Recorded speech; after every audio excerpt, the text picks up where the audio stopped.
বর্তমান সময়ে যে আলুর কোল্ড স্টোরটি আমরা সকলে লক্ষ্য করতে পারছি এটি হলো তেজশিলে অবস্থিত ইউপির মারিয়া কোল্ড স্টোর। এই কোল্ড স্টোরটি গতকালই কিন্তু আলু লোডিংয়ের জন্য খোলা হয়েছে, অর্থাৎ শুভ আরম্ভের কাজ স্টার্ট হয়ে পড়েছে। তবে আজকের ভিডিওর মাধ্যমে আমরা সকলে জানতে চলেছি বর্তমান অবস্থায় যে ধরনের আলুর দাম রয়েছে, তবে সেই ক্ষেত্রে কি আগামী দিনগুলিতে কোল্ড স্টোরে আলু রাখলে লাভবান হওয়া যাবে কিনা, আলুর উৎপাদন সম্পর্কে কি জানাচ্ছে এক বা একাধিক ইউপির আলু চাষি ভাইরা, এই বছর কি ধরনের আলুর ফলন হচ্ছে, বিভিন্ন ধরনের বিষয়বস্তুকে প্রাধান্য করে এই ভিডিওটি আপনাদের সামনে তুলে ধরা হয়েছে। তবে চলুন ভিডিওটি স্টার্ট করা যাক। ইনি হলেন মারিয়া কোল্ড স্টোরের ওনার নাদিম মোহাম্মদ। তিনি জানাচ্ছেন যে এই বছর আলুর সাইজ ততটাই উন্নত নয়, গত বছরের তুলনায় এই বছর আলুর সাইজ ছোট, লক্ষ্যটা বেশি করা যাচ্ছে। আর এই বছর এই ধরনের পরিস্থিতি কাছাকাছি হোলি পর্যন্ত থাকবে। হোলির পরেই যখন আলুর উৎপাদন বা আলুর খোদাইয়ের কাজ 50% মতন কমপ্লিট হয়ে পড়বে, তারপরেই কিন্তু আলুর পরিস্থিতির কথা লক্ষ্য করা যাবে। কী ধরনের দাম হলে আগামী দিনগুলিতে আলু বিক্রি করাটা চাষি ভাইদের পক্ষে কোল্ড স্টোর থেকে আলু বিক্রি করাটা অনেকটাই সহজ, লাভবান হয়ে দাঁড়াবে। অর্থাৎ বলা যায় এখন ফ্যাক্ট হিসেবে লক্ষ্য করেছে আলুর উৎপাদন কী ধরনের হচ্ছে।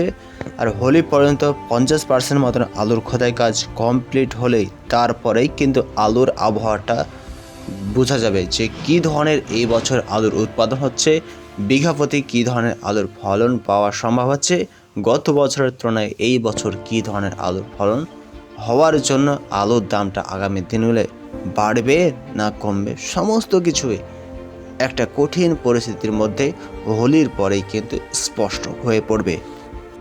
এই কোল্ড স্টোরে আগত চাষি ভাইদের মুখ থেকে শোনা আছে তাদের বিঘা প্রতি আলুর উৎপাদন 30 থেকে 35 প্যাকেট মতন হচ্ছে, কিন্তু হাইব্রিড কোয়ালিটি আলুর উৎপাদনের দিকে দৃষ্টিপাত করলে এই চাষি ভাইয়ের কাছ থেকে শোনা যাচ্ছে যে কাছাকাছি বিঘা প্রতি 40 থেকে 45 প্যাকেট মতন আলুর উৎপাদন সাইজ ভিত্তিক হিসাবেই কিন্তু হাইব্রিড কোয়ালিটি থেকে পাওয়া যাচ্ছে।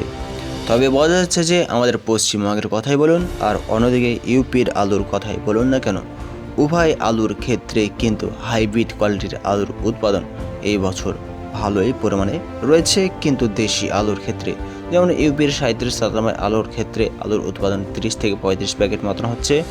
T7 এই সমস্ত হাইব্রিড কোয়ালিটি আলুর উৎপাদন কাছাকাছি আপনার 40 থেকে 45 প্যাকেট 50 প্যাকেট মতন লক্ষ্য করা যাচ্ছে।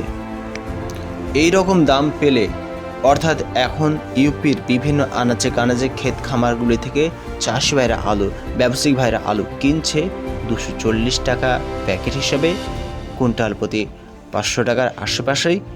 বেশিরভাগই অবস্থায় কিন্তু খতরনাক পরিস্থিতি লক্ষ্য করা যায় চাষি ভাইদের জন্য।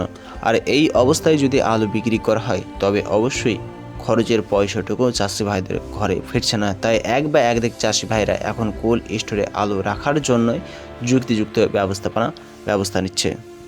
হোলির পরে কী ধরনের আলুর দাম হবে সম্পূর্ণভাবে স্পষ্ট হয়ে যাবে খোদাই কাজের মাধ্যমে। অবশ্যই এই বছর আলুর উৎপাদন বেশি হচ্ছে না কম হচ্ছে, সমস্ত কিছুই স্পষ্ট হবে। আর তারপর থেকেই কোল্ড স্টোরে মজুদ হওয়ার পর থেকে আলুর দাম আস্তে আস্তে দিনকে দিন পরিবর্তন হতে থাকবে, সুধার হতে থাকবে। এক বা একাধিক চাষি ভাইদের আলু উৎপাদনের ফল তারা পেতে থাকবে। কারণ এই অবস্থায় যদি আলু বিক্রি করা হয় তবে আনাচে কানাচে বাজারে কোনো জায়গায় কিন্তু আলুতে দাম নেই।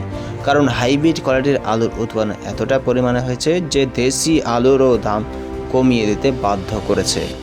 তাই অনেক চাষি ভাই এই অবস্থায় ক্ষেত খামারে ডাম্পের আলু রাখার ব্যবস্থা নিতে শুরু করেছে। আর যার জন্যই হয়তো হোলির পরে আলুর দাম বাড়ার সম্ভাবনা থাকলেও থাকতে পারে।